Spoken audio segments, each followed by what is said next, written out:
Hey, it's Saturday. That means it's time for the next part of my list of the top 25 Super Nintendo games of all time. This list is 15 through 11. Here's a quick recap of the two previous lists.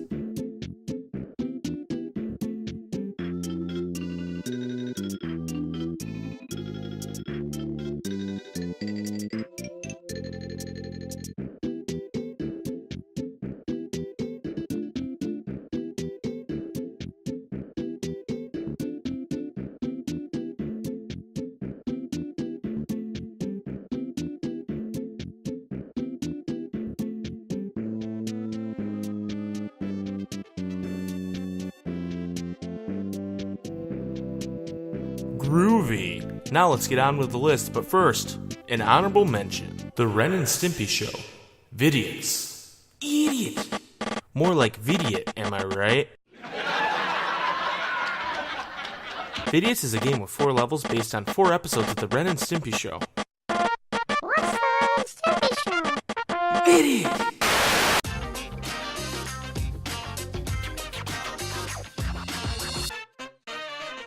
Debuting in 1991, the series follows Ren, a douchey chihuahua, and Stimpy, a doofy cat. The show was controversial for its humor, which contained a lot of sexual innuendos and violence. The show gained a huge cult following in the 90s. The show ended in 1995 and paved the way for a lot of other adult cartoons like South Park. The game itself has smooth controls. The first level is impressive, as it's almost like a puzzle-solving exercise. The episode it's based off surrounds Ren dressing like a mouse so Stimpy can be hired as a dog to catch him. The level itself makes you stop Stimpy in many ways by throwing logs at him and doing all kinds of other stuff like that. You spend 2 levels controlling Ren and 2 levels controlling Stimpy, although they both control similarly. The game is a little unforgiving, and the lack of a save or password system makes it tougher. That, combined with repetitiveness during the longer levels, leaves it as an honorable mention. I know Rex Overdrive's a big fan of this one. Number 15. Super Mario Kart.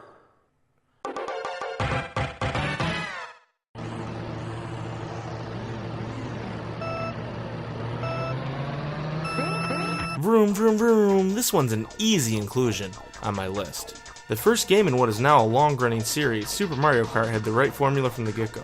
Fun, tight racing mechanics that are a blast with friends. Mario Kart is credited with creating the kart racing genre, and is also the first of many Mario and Friends style games made. The solo Mario Kart GP mode has you race against the CPU in different cups. This should sound familiar if you've played any Mario Kart. This mode is fun, but the true draw is the 2-player battle mode. You attempt to pop the balloons of the other player by using power-ups, and it's a great time. I love popping your balloons. Graphically, the game hasn't aged well. The sprites can look bad at certain angles and distance. This game is so much fun, but they didn't quite figure out the whole formula yet. See Mario Kart 64 or Mario Kart Wii U. And that prevents it from being higher than number 15 on my list of the greatest, awesomest Super Nintendo games of all time. Also, you can be Donkey Kong Jr., which is ballin' because that dude is a baller. I wish Donkey Kong Jr. would be included in more games. And the ghost house is spooky. Number 14. Harvest Moon. Have you ever wanted to be a farmer, but didn't want to deal with all that hard manual labor? Then I've got a game for you. No, not that game. Harvest Moon is a farm sim RPG with beautiful 16-bit graphics. You control a young boy maintaining his family's farm. Your job is to restore the farm to its former glory. Honestly, the game's more about time management than anything. You can only perform so many actions until the day is over. Do you focus on vegetables? Take care of the livestock? Go fishing? Don't forget your social life. You can't be single forever. Wow, this actually sounds a lot like real life. You can upgrade your tools, build additions onto your house, hang out at festivals, and spend time with little harvest elves. Okay, so it's not exactly like real life. The game's a ton of fun, and inspired so many games after it, including Stardew Valley. If you can get over the monotony of some of the farming, you'll have a blast playing this game. However, that monotony leaves it at number 14 on my list of Super Nintendo games that smell beautiful. Number 13. Super Street Fighter 2. Hadouken! Who doesn't love Street Fighter 2? This game was revolutionary for fighting games, and when you talk about the Super version, it's the best version of the game for Super Nintendo. It's also the best fighting game on the SNES in general. You pick from 16 different characters, which is double than the original Street Fighter 2 had. There's the All-American Guile with his iconic Sonic Boom and Flash Kick, the evil M. Bison with his Psycho Crusher, or the series' trademark character Ryu and his Hadouken Fireball. Core fighting is tight and the special moves are easy to pull off and look fantastic. This game and the non-Super version sold SNES consoles for Nintendo. It was a huge success. So is it surprised that this game was developed by 90s world beater Capcom? There's not very many games that can make you hate your friends like Super Street Fighter 2. It got pretty competitive between me and my friends when we were younger. This game's electric, like a crouching punch from Blanca. That's why it's my number 13 game on my Super Nintendo games of all time.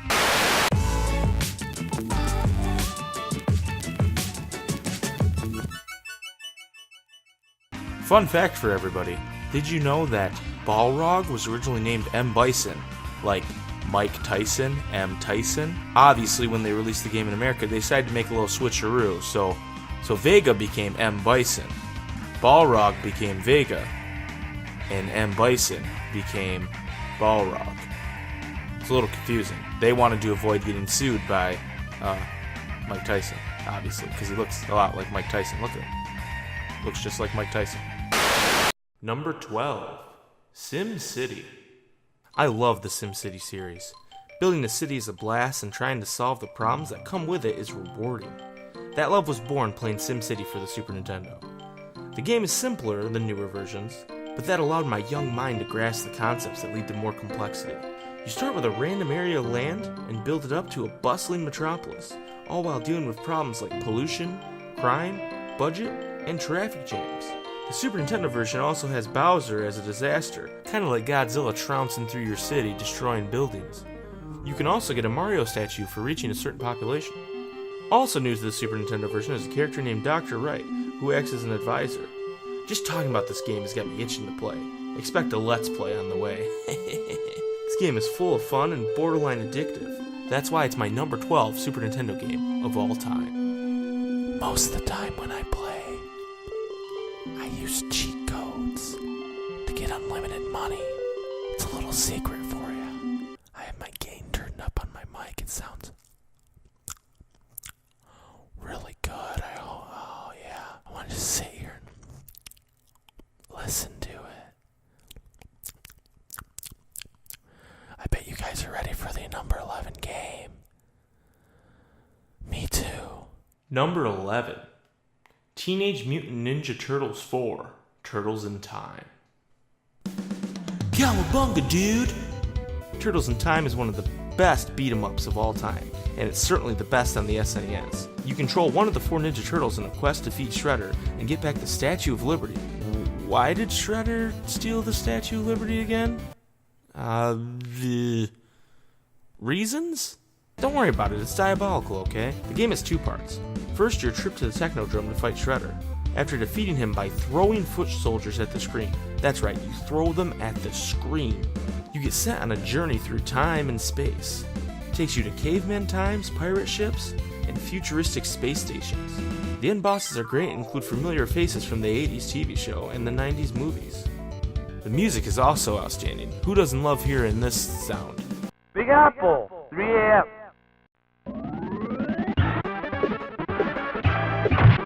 The game is a blast and has plenty of touches that fans of the Turtles will love. While the game isn't very long, you can probably beat it in under an hour. Your short time spent with it is worth it. That's why it's my number 11 Super Nintendo game of all time. That's it for this week's list. Only 2 more Saturdays to go. Any predictions about what games are going to be at the end of the list? Let me know down in the comments below. And please subscribe to see more of this list and possibly other lists in the future on Saturday. Also, thanks to Rex Overdrive for his cover of Neon Knight Riders from Turtles in Time. It's a ballin' cover. Dude's super talented. You should go check out his channel, Rex Overdrive. There's a link somewhere on this thing.